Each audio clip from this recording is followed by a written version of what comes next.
Class plate ঠিক রাখা বাইকের জন্য খুব বেশি জরুরি। আপনি আশেপাশে খোঁজখবর নিলে দেখতে পারবেন কিছু কিছু বাইকের ক্লাস প্লেট স্থায়ী হয়, আবার কিছু কিছু বাইকের ক্লাস প্লেট খুব দ্রুত নষ্ট হয়ে যায়। কিন্তু এমনটা কেন হয়? আজ আমরা দেখব কিভাবে বাইকের ক্লাস প্লেট ভালো রাখতে পারব।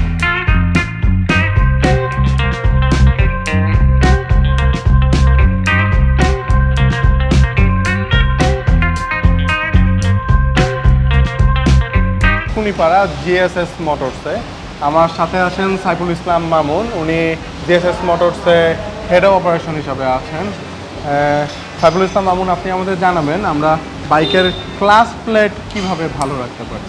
সেটা অবশ্যই আপনারা জানেন যে আসলে ক্লাস অনেকে ফ্রি প্লে অ্যাডজাস্টমেন্ট ঠিক রাখি না, এটার জন্য ক্লাচের মধ্যে একটা আঘাত পড়ে, সেই ক্ষেত্রে আপনার ক্লাস প্লেটটা অটোমেটিকলি দুর্বল হয়ে যায়। প্রত্যেকটা ক্লাচের একটা ফ্রি প্লের মাপ আছে, যেটার মেজারমেন্ট দেওয়া থাকে। প্রত্যেকটা কোম্পানি এবং প্রত্যেকটা গাড়ি বেসিস মেজারমেন্ট দেওয়া থাকে। যেমন একটা ইয়ামাহা বাইকের মেজারমেন্ট দেওয়া আছে 10 থেকে 15 mm ফ্রি প্লে থাকতে হবে। সেই ফ্রি প্লেটা অবশ্যই আপনারা কনফার্ম করবেন যে আপনার বাইকের মধ্যে যে ক্লাচের ফ্রি প্লেটা আছে সেই ফ্রি প্লেটা 10 থেকে 15 mm আছে কি না, এটা কনফার্ম করে অবশ্যই রাইড করবেন। আর অবশ্যই ফলো রাখবেন যে ক্লাচটা আপনারা কি হাতের মধ্যে রাখেন না গিয়ার শিফটিংটা করে হাত থেকে ছেড়ে দেন, এটা অবশ্যই আপনারা ফলো রাখবেন। আর এর সাথে ফলো রাখবেন যে গিয়ার এবং এক্সেলারেশন আপনাদের অ্যাডজাস্টমেন্টটা প্রপারলি হচ্ছে কিনা। যদি ওই ক্ষেত্রে আপনার অ্যাক্সেলারেশনটা বেশি পড়ে বা ক্লাসটা ছাড়তেছেন না, ছাড়তে কষ্ট হচ্ছে বা একটু সময় লাগতেছে, তাহলে ওই ক্ষেত্রে আপনার অবশ্যই বুঝতে হবে যে আপনার এই এফেক্টটা কিছুটা ক্লাচ প্লেটের উপরে পড়তেছে। তো এটা অবশ্যই মাথায় রাখবেন, ক্লাচ এবং অ্যাক্সেলারেশন দুইটাই অ্যাডজাস্ট করে আপনার গাড়িটা রাইড করতে হবে। আর এর মধ্যে আরেকটা কথা বলে রাখি, সেটা হচ্ছে আরেকটা বিষয় হচ্ছে ক্লাচ প্লেট সুরক্ষিত রাখার জন্য আরেকটা বিষয় খুবই ইম্পর্টেন্ট, সেটা হচ্ছে একটা বাইকের ইঞ্জিন অয়েল। আমাদের শরীরে যেমন একটা ব্লাড ইম্পর্টেন্ট একটা জিনিস, ঠিক একটা বাইকের জন্য একটা ইঞ্জিন অয়েল হচ্ছে ইম্পর্টেন্ট জিনিস। ইঞ্জিন অয়েলটা অবশ্যই 100% অথেন্টিক এবং অরিজিনাল হতে হবে, এবং যেই বাইকের জন্য সাজেস্টকৃত ইঞ্জিন অয়েল ঠিক ওই ইঞ্জিন অয়েলটাই আপনারা ইউজ করবেন। তাহলে আপনার বাইকের ক্লাচ প্লেট এবং রাইড করে আরামদায়ক পাবেন এবং ক্লাচ প্লেট লংজিভিটিটা অনেক ভালো পাবেন।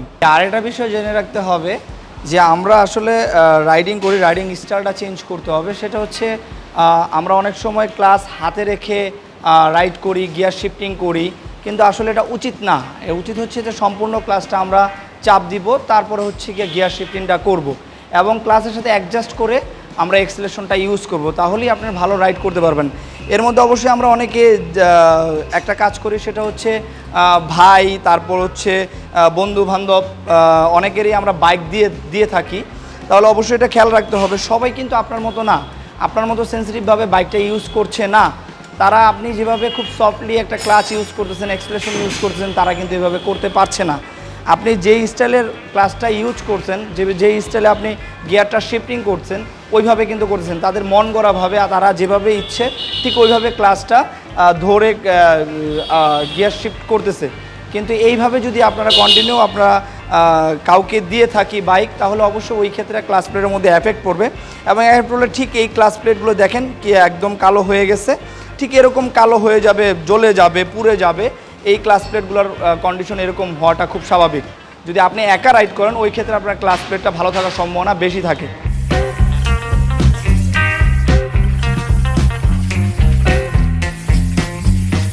যে যে টিপসগুলো জানলেন তা যদি মনে রাখেন, আপনার বাইকের ক্লাচ অনেক দিন পর্যন্ত ভালো থাকবে।